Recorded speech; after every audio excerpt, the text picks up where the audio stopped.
Friends, இன்னைக்கு நம்ம என்ன ரெசிபி பார்க்க போறோம்னா எல்லாருக்கும் ரொம்ப பிடிச்ச கேரட் அல்வா செய்ய போறோம். கேரட் அல்வா எப்படி செய்யறதுன்னு பார்க்கலாம். கேரட் அல்வா செய்யறதுக்கு தேவையான பொருள்கள்லாம் பார்க்கலாம். 3 கப் கேரட் துருவி வச்சிருக்கேன். 3 கப் பால். எவ்வளவு கேரட் எடுத்துக்கிறோமோ அதே அளவு நம்ம பால் எடுத்துக்கணும். 1 கப் சுகர் எடுத்திருக்கேன்.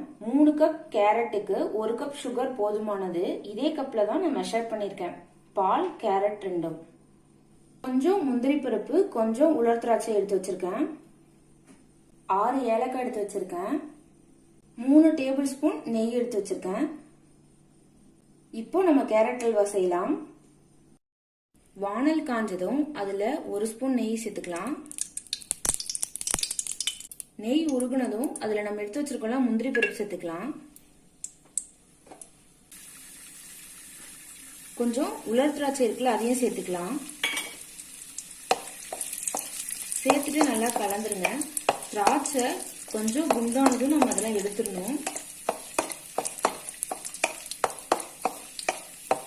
அவ்வளவுதான், இதை நம்ம எடுத்து வச்சிடலாம். இதே நெய்ல நம்ம துருவி வச்சிருக்கோம் இல்லையா 3 கப் கேரட், அதை சேர்த்துடலாம். சேர்த்துட்டு நல்லா கலந்து விட்டுருங்க. கேரட் நல்லா வதங்கட்டும் ஒரு 2 மினிட்ஸ்.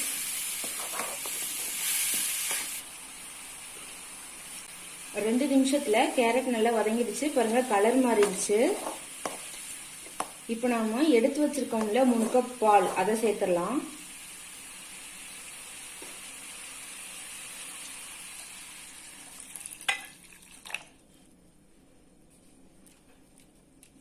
பால் சேர்த்துட்டோம்.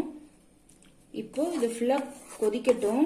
அப்பதான் கேரட் நல்லா வேகும், பச்சை வாசனை போகும்.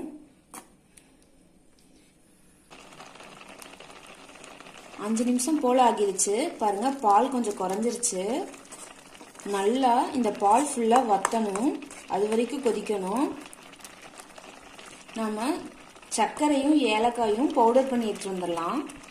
மிக்ஸி ஜார்ல நம்ம எடுத்து வச்சிருக்கோம் இல்லையா 1 கப் சர்க்கரையை சேர்த்துக்கோங்க. சேர்த்துட்டு 6 ஏலக்காய் இருக்குல்ல, இதை சேர்த்துக்கலாம். இதை பவுடர் பண்ணி எடுத்து வந்துடலாம். அடிக்கடி கிளறி விடுங்க, இல்லைன்னா இந்த மாதிரி பாலாடை வரும். நல்லா கலந்து விட்டுருங்க. உள்ள பால் நல்லா வத்தினாதான் சுவையா இருக்கும். பாருங்க, பால் ஃபுல்லா வத்திருச்சு.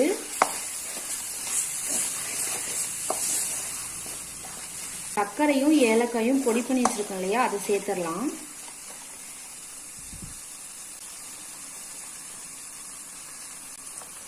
சேர்த்துட்டு நல்லா கலந்து விடுங்க. சர்க்கரை சேர்த்தா இலகும்.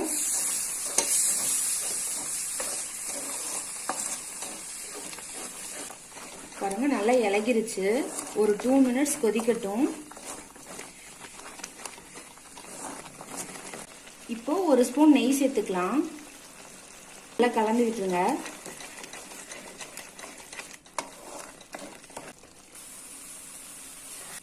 பாருங்க, ஃபுல்லா நல்லா வத்திருச்சு. இப்போ நாம முந்திரி திராட்சை இருக்குல்ல, அதை சேர்த்துடலாம். சேர்த்துட்டு நல்லா கலந்து விட்டுருங்க. சிம்ல ஒரு 1 நிமிஷம் இப்படியே வச்சிருங்க. பாருங்க, நம்ம கேரட் அல்வா ரெடி ஆயிருச்சு. இப்போ நம்ம இதை வேற பிளேட்டுக்கு மாத்திடலாம். ஃப்ரெண்ட்ஸ், அவ்வளவுதான், நம்ம சுவையான கேரட் அல்வா ரெடி ஆயிருச்சு. மறக்காம நந்து சமையல் சேனலை சப்ஸ்கிரைப் பண்ணுங்க. பக்கத்துல இருக்க பெல் பட்டனையும் பிரஸ் பண்ணுங்க. இந்த வீடியோ உங்களுக்கு பிடிச்சிருந்துச்சுன்னா லைக் பண்ணுங்க, ஷேர் பண்ணுங்க, கமெண்ட் பண்ணுங்க.